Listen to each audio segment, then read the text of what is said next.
Siapapun,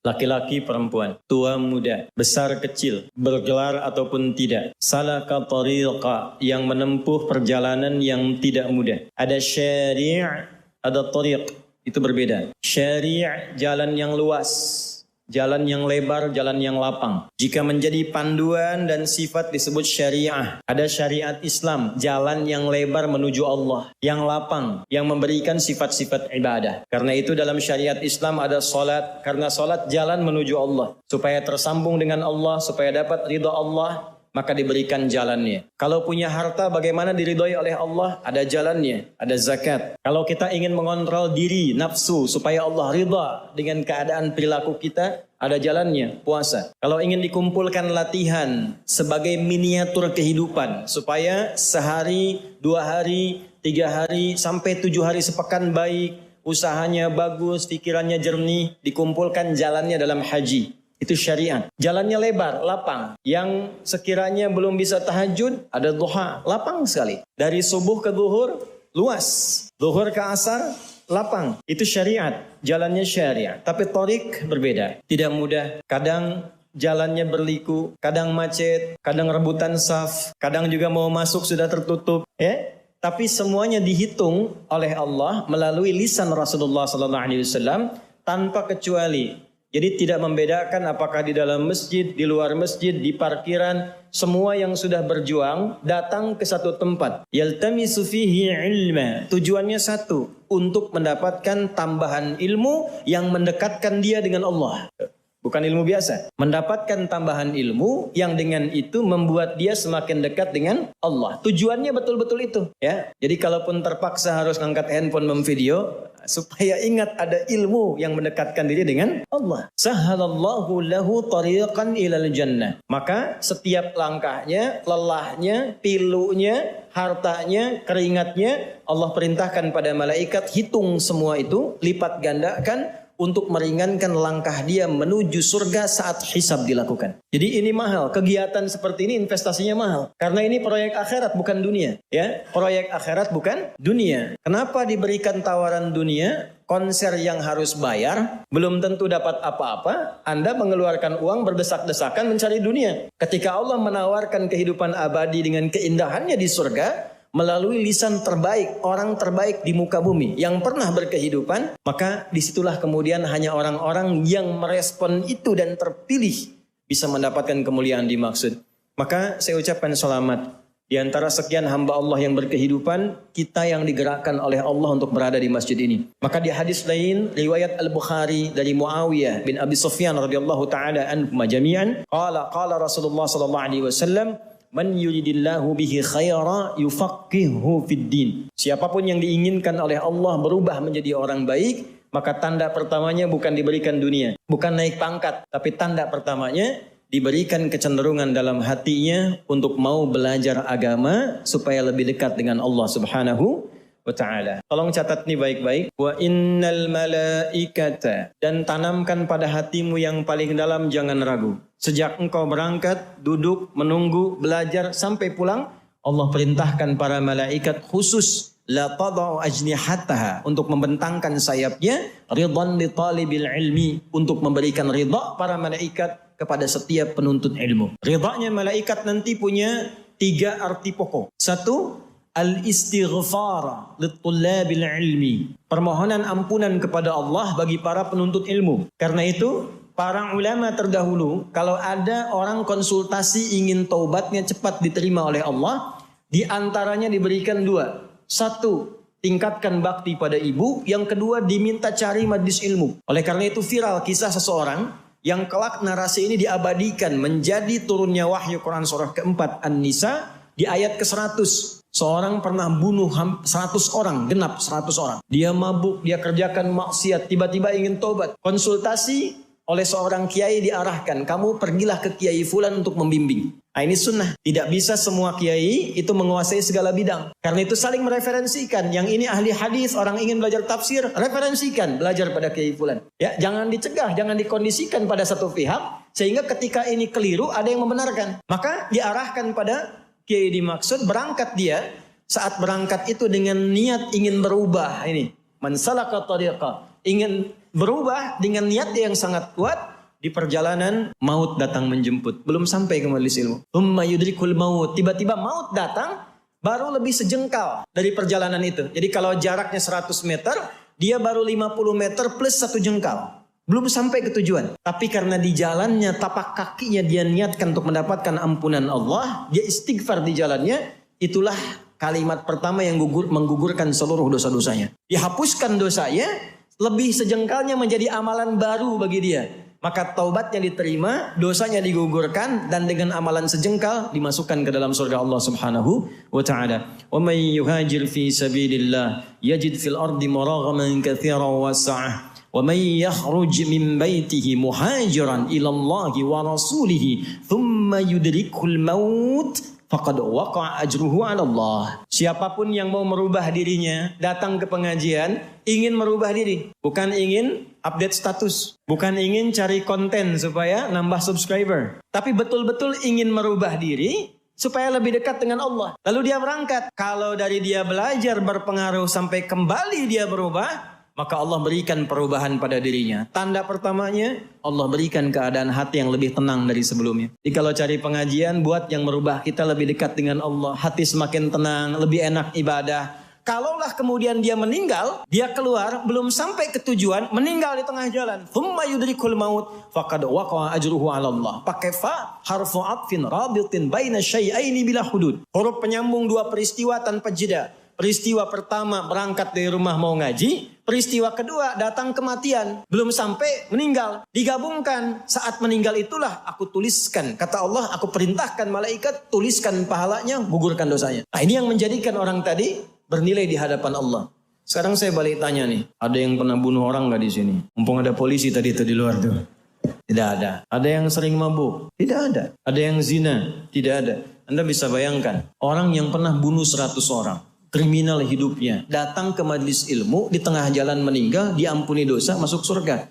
Anda belum pernah bunuh orang, tidak larut dalam kemaksiatan, sudah ditempatkan di tempat ini, Allah yang pilih Anda. Saya nggak kenal Anda pada umumnya. Siapa yang gerakan Anda sampai di sini? Kalau Allah sudah berkenan Anda datang di sini dan Anda belum mau berubah, dengan cara apa lagi diarahkan jadi orang baik? Itu hal pertama yang paling penting tanamkan pada diri kita. Syukur ya akhi. Ikhwan, bersyukurlah. Alhamdulillah, siang panas, orang waktunya tidur, makan, istirahat. Anda kok mau ngaji gitu? Ada yang dari pagi di sini saya dengar, ada yang dari subuh. Padahal saya masih di Sidoarjo dari subuh. Ya, siapa yang gerakan Anda mau ke sini? Kalau dengan semacam itu Allah sudah gerakan, belum terfikir Anda untuk berubah, maka dengan cara apa lagi difasilitasi? Karena itulah, mari kita mulai kajian kita dengan singkat dan padat. Bagaimana membekali diri supaya lebih bersemangat untuk menjadi pribadi yang lebih baik. Inilah materi yang coba kita uraikan jika ujian itu terjadi. Itu temanya ya?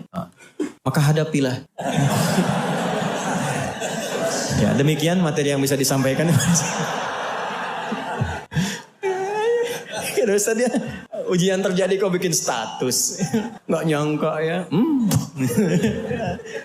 Ini yang terjadi ya hadapi. Selesai materi. Salah sendiri yang bikin judul. Baik. Apa itu ujian? Wa ma adraka ma ujian. Bagaimana menghadapinya? Seperti apa konstruksinya? Biasanya kalau kita paham dari awalnya, mudah mengatasinya. Bapak Ibu sekalian, kita mulai dengan Al-Quran surah kita pakai Quran ya, supaya lebih gampang. Surah kedua Al-Baqarah di ayat 155 sampai 157. Wa qabla dzalika urid an u'arifa ilaikum jami'an la akhsha an ansiya fi hadzal mawdu'. Wa ma'na yahdhur alhamdulillah ikhwanuna min Filistin. Di siang hari ini kita diberikan berkah oleh Allah. Sebelum saya lupa, ada para pejuang saudara kita yang langsung datang ke sini dari Palestina. Ya. Ma'na Sayyid Al-Akh Fadil Ustaz Naji, Dr. Naji. Nah, ini beliau. Wa nu'tikum ba'din insyaallah kalimat. Nanti kita dengar dari beliau. Ini sosok luar biasa. Wa yalihi Dr. Bilal. Ini Dr. Bilal. Ini sudah menikah ya Bu ya, Dr. Bilal ini. Dan insyaallah bisa bahasa Indonesia karena juga kuliah di ITB. Ini yang Dr. Bilal. Kemudian yalihi Dr. Ali.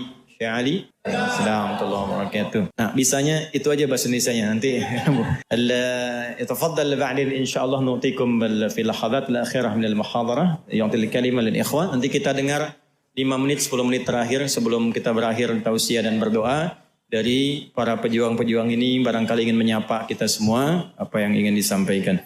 Baik, Bapak Ibu sekalian, kita mulai Quran surah kedua Al-Baqarah di ayat 155 sampai 157. A'udzu billahi minasyaitonir rajim. Bismillahirrahmanirrahim. Wa lanabluwannakum bisyai' minal khauf wal ju' wa naqsim minal amwali wal anfusi wath thamarat wa basyiris sabirin alladzina idza asabathum musibah qalu inna lillahi wa inna ilaihi raji'un. Ulaika, teruskan ayatnya. Ulaika alaihim salawatum mir rabbihim wa rahmah wa ulaika humul muhtadun. Walanabluwannakum, ada pakai lamnya taukid ditambah nun taukid tsaqilah di akhirnya. Jadi kalau orang pesantren insyaallah paham. Bicara mengartikannya, dan tanamkan pada hatimu yang paling dalam. Bapak Ibu sekalian, ketika kita diuji, kunci paling besar perannya ada di sini. Lihat, ini yang mengendalikan. Fisik kita hanya mengeksekusi. Kalau hatinya bagus, semua ujian itu ringan. Tapi kalau hatinya jelek dan sempit,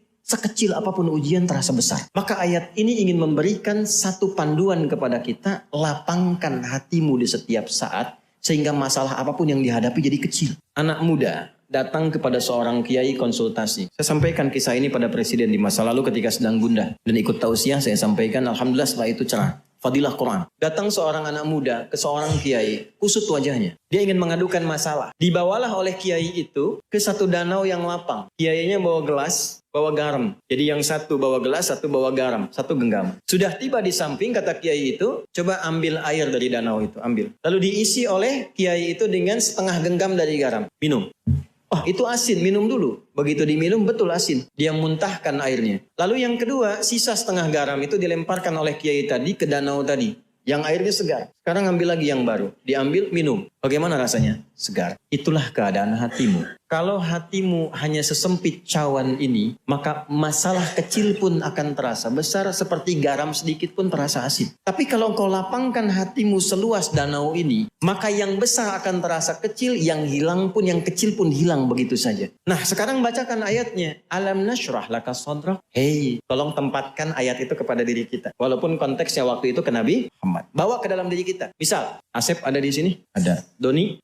Cecep? Firman? Ada semua ya. Ganti yang gak ada. Ini pasti gak ada nih. Suneo.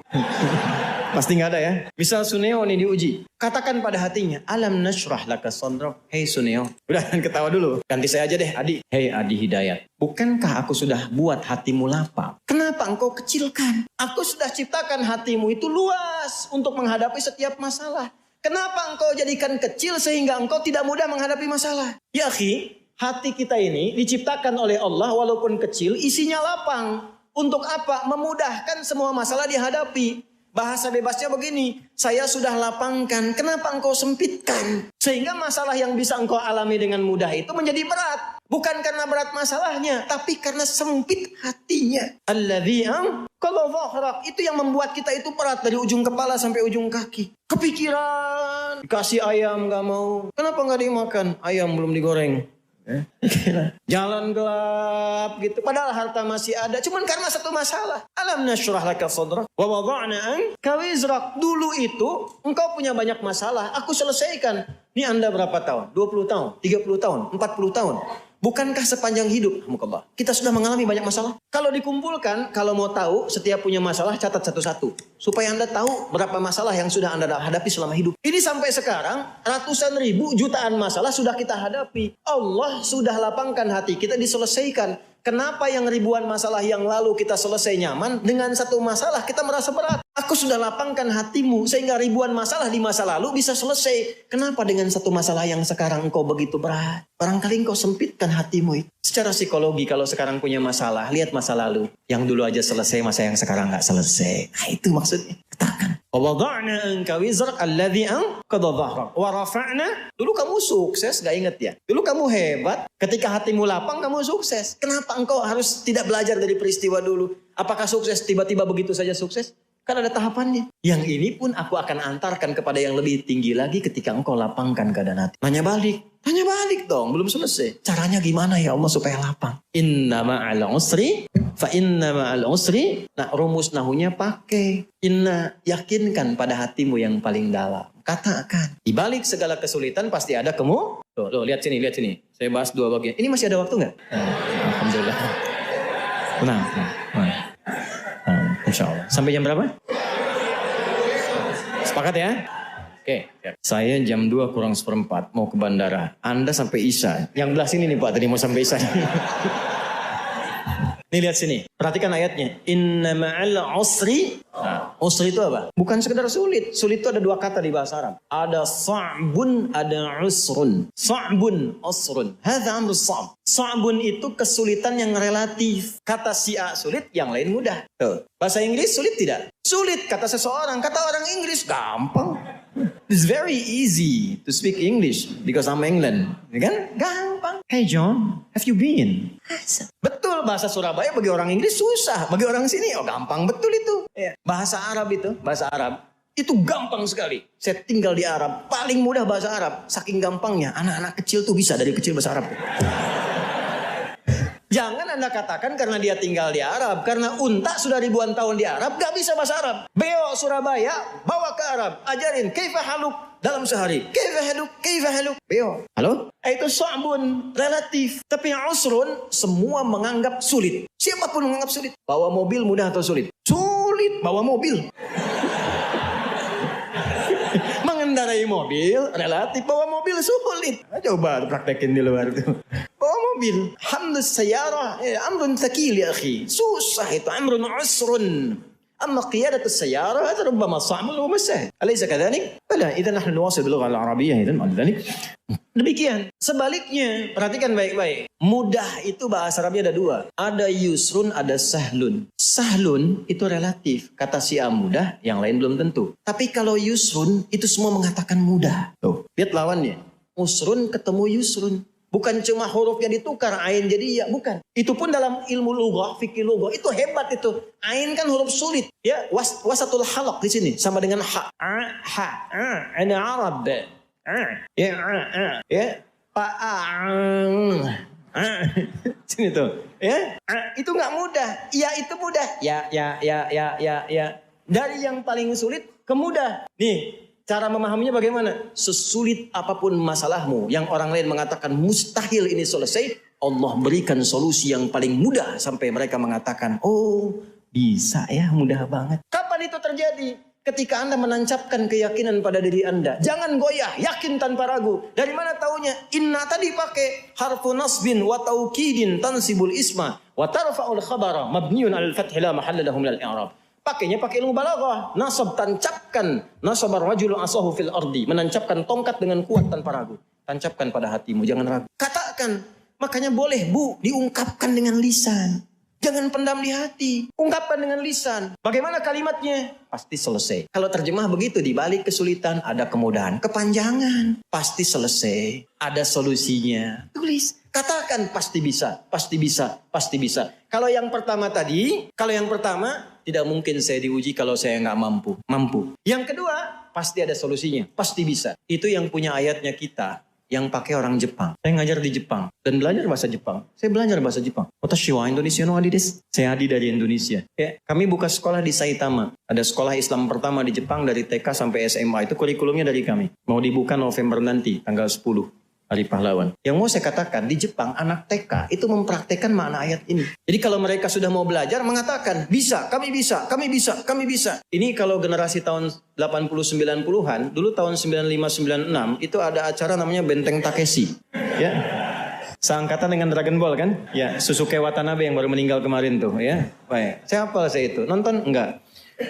Itu kalau mau menaklukkan benteng Takeshi, dia kan dimodifikasi tank begitu kan? Terus lewat kan, reporter sampingnya mengatakan, kamu bisa, kamu bisa, kamu bisa. Tuh ayatnya dipakai. Di Korea, anak-anak TK Korea itu sebelum masuk kelas, karena Jepang bilang bisa, mereka mengatakan lebih dari Jepang, lebih dari Jepang, lebih dari Jepang.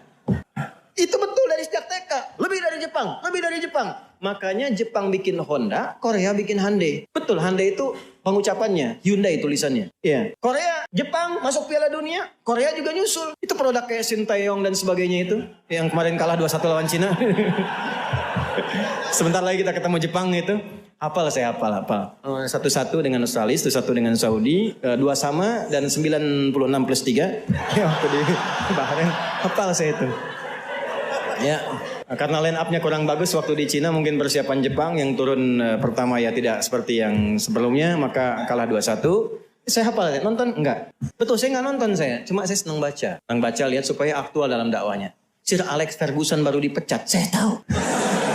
Anda belum tentu tahu tuh. Sir Alex Ferguson tuh duta MU untuk global. Kemarin baru dipecat karena gajinya kemahalan. 33 juta itu pound setahun, kemahalan. Dipecat beliau, kemudian Eric Cantona marah tuh kemarin tuh. Apa saya? Nonton? Enggak. Kenapa ke situ? Balik lagi ya. Nah, katakan pada diri kita itu, saya mampu, saya bisa. Ini pasti selesai.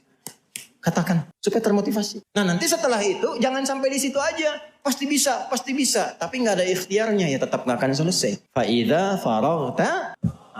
Mitigasi masalahnya apa sih sebetulnya? Kenapa ini sulit sekali? Apa masalahnya? Apakah masalah fisikal, intelektual, atau spiritual? Ini kok kerja susah sekali, melamar sudah kemana-mana. Tolak lagi, coba dicek. Mungkin bukan kurang pintar, mungkin bukan kurang muter, kurang usaha. Mungkin kurang dekat sama Allah. Sehingga nanti paham hikmah. Ini ya, ini saya kasih rahasia di masjid ini. Ini sudah 4 rahasia saya kasih. Ini buat masjid ini saja. Tapi tolong jagain di antara kita ya. Rizki itu. Kedengaran? Tidak bisa jawab. Kedengaran tidak bisa jawab. Rizki itu hukumnya kalau kita bergerak itu tercatat untuk dikeluarkan. Rizki itu kalau kita bergerak hukumnya tercatat untuk diberikan. Keluarkan. Ingat baik-baik itu. Jadi tidak ada yang sia-sia dalam ikhtiar kita mencari rizki. Kalau kita bergerak itu dihitung. Perkara diberikannya kapan, nanti Allah sesuaikan dengan maslahat kita. Makanya kenapa sering Anda ikhtiar, gak dapat-dapat, begitu dapat agak lama jadi banyak. Itu akumulasi dari awal sampai hari itu. Itu rumus. Itu ada rumusnya di Quran, surah ke-51. Di ayat ke-22. Wa fis samai rizqukum wa ma tu'adun. Dan di langit rizkimu telah ditetapkan dan dijanjikan akan diberikan. Kapan janji itu diberikan? Ketika Anda ikhtiar. Kalau kita ikhtiar itu keluar dengan apapun caranya. Ini kan cuma penyebutan tuh beda. Si fulan pejabat, si fulan pedagang. Itu kan nama manusia, perbedaan saja. Intinya rizkinya diberikan. Itu sudah hukum. Jangankan manusia, hewan pun kalau mengikuti hukum ikhtiar diberikan. Dan kadang-kadang gak masuk akal. Ya, karena masuk ke iman untuk penanda iman, bukan cuma ke akal. Saya tanya nih untuk membuktikan. Bu, ibu tahu cicak? Tahu. Makanannya apa? Nyamuk. Pak, nyamuk bisa terbang gak? Cicak? Bagaimana cicak beraktivitasnya? Merayap. Di mana? Masukkan ke dalam logika. Makhluk cicak merayap, makanannya terbang. Yang mau makan gak punya sayap. Masuk logika gak? Kalau Allah titipkan ilmu, akal, sedikit aja pada nyamuk, itu cicak jadi mainan. Cicak, kayak tangkap. Hikmah Allah gak ngasih akal ke hewan. Tapi perhatikan nih, cicak tuh cuma diperintah merayap. Walaupun di dinding, itu pun kadang diam-diam. Kita diajarin orang tua kita kan, cicak diam-diam datang. Perhatikan, bukan cicak mendatangi nyamuk, nyamuk mendatangi cicak. Kapan nyamuk datang ke cicak? Kalau cicaknya merayap. Sekalipun diam-diam. Kalau cicaknya gak mau merayap, gak akan datang nyamuknya. Cicak di dinding, diam-diam merayap. Merayap dia walaupun diam-diam. Datang seekor nyamuk didatangkan oleh Allah kepada cicak. Kalau cicaknya mau merayap, sekalipun diam, ya. Datang seekor nyamuk selanjutnya. Silahkan tuh. Itu ikhtiar. Faida kita punya ayatnya. Malu sama cicak? Malu. Kita punya ayatnya, cicak yang praktekkan. Ibu. Terus ngejek lagi. Gitu kan? Nah, makan nyamuk tuh. Kita punya ayatnya yang ngaji kita, masa yang praktekan cicak? Ya, nih. Tahu cacing nggak? Cacing tahu? Kalau cacing disimpan di atas wajan, terus bawahnya dipanasin tuh. Wajannya, kartelnya dipanasin. Cacingnya gimana? Menggeliat, gerak kan? Gerak. Pertanyaan saya kenapa? Salah. Bukan panas karena cacing nggak bisa ngeluh. Aduh panas, aduh sakit, nggak bisa. Karena nggak banyak ngeluh, dia langsung cari solusi, bergerak, berikhtiar, cari tempat yang membuat dia lebih dingin. Hewan tahu, kita manusia lebih mulia daripada hewan. Walaqad karramna bani Adam, wa hamalnahum fil bardi wal bahr, wa razaqnahum minat thayyibat, wa faddalnahum ala katsirin mimman khalaqna tafdila. Quran surah 17 ayat ke-70. Nah, ikhtiar. Kalau nggak ikhtiar susah, Pak. Ada 2 orang di Mesir, mahasiswa pintar, dua-duanya ahli Quran. Cuma beda pandangan. Yang satu punya prinsip, dia hafal tadi Ad-Dariyat tadi, pokoknya kalau rizki Allah pasti kasih. Nggak nyari pun diberi. Teman yang kedua bilang, kamu harus ikhtiar, tetap dicari. Untuk membuktikan itu sepakat. Yang pertama yang beranggapan rizki akan diberi walaupun tanpa ikhtiar, maka dia berusaha sembunyi di ruang DKM masjid di bawah meja, ada kolong. Datanglah donatur muhsinin. Tuh, Ustaz Maulid tuh. Ternyata muhsinin ada sanadnya tuh. Biasa bagi makanan. Begitu dibagi yang lain dapat, ini nggak dapat karena sembunyi. Kan nggak boleh ikhtiar. Lapar 1 hari. Hari kedua dibagi, ini nggak dapat. Begitu hari ketiga, makanan banyak diberikan, sisanya agak banyak, ini sudah nggak bisa tahan lapar. Hal min akhar, kata muhsinin tadi, ada yang lain nggak? Kata DKM-nya karena nggak tahu lah, yaudah, khalas intah, nggak ada yang lainnya lagi. Ini karena nggak tahan lapar, akhirnya dia kasih kode. Kan? Baik. Maka ketika dengar itu kaget, dibuka ada orang sembunyi sudah kelaparan, dikasihlah kemudian 3 bungkus. 3 bungkus. Jatah hari pertama, kedua, ketiga, bayangkan. Poinnya bukan itu. Ketika itu diberikan, datanglah kawan yang kedua itu untuk membuktikan. Kan saya bilang apa dari hari pertama? Rizki itu mesti dicari walaupun dengan kode kan? Ini nggak ada teh manis anget misalnya. Enggak, ini contoh aja. Mesti ada. Kalau nggak ada begitu, nggak ikhtiar, nggak akan bisa terjadi. Contoh. Nah itu. Jadi jika musibah terjadi ya biarkan terjadi, ya terjadilah. Kalau nggak datang juga ya musibah.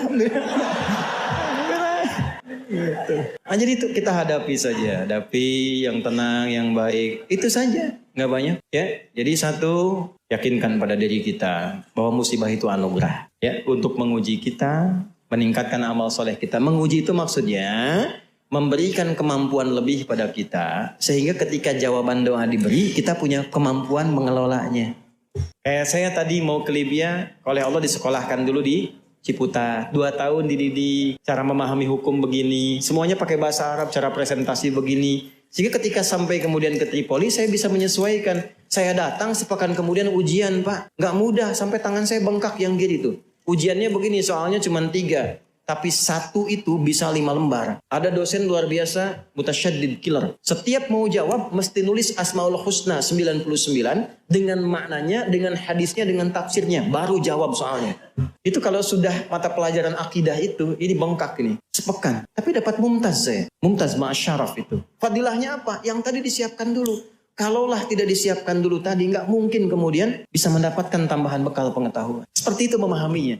Kalau belum dapat, ya bukan karena belum jodoh, tapi saya disiapkan ke arah yang lebih baik. Ya, kalau lamaran ternyata ditolak, bukan ini yang terbaik untuk saya. Allah siapkan lebih baik daripada yang ini. Saya tunjukkan padamu setelah saya menikah nanti. Nah, gitu. Selalu ada hikmahnya. Ya, tapi ikhtiar yang terbaik. Quran disiapkan. Sekarang kan musim Quran tuh. Ya, kan sekarang lamaran itu banyak menggunakan syarat hafalan Quran tuh. Saya beberapa kali jadi saksi nikah, khatib khutbah nikah. Itu beberapa meminta pada calonnya untuk bacakan Quran. Bukan syarat, tapi hanya pelengkap. Cuma menjadi satu pelengkap utama untuk bolehnya nikah oleh perempuannya itu. Tapi boleh juga Pak, nanti kalau ada punya anak perempuan yang muda-muda yang belum nikah datang, kasih. Ya, hafalannya berapa juz. Si nama siapa? Torik Pak. Nah, baca surat At-Torik. Gitu. Gitu kan? Ada yang kedua, nama siapa? Anas Pak. Ya, baca surat An-Nas. Gitu. Yang keenak yang ketiga tuh, nama siapa? Waduh, nama Yusuf tuh. Ayat panjang. Yusuf Pak, cuma panggilan sehari-hari kulhu.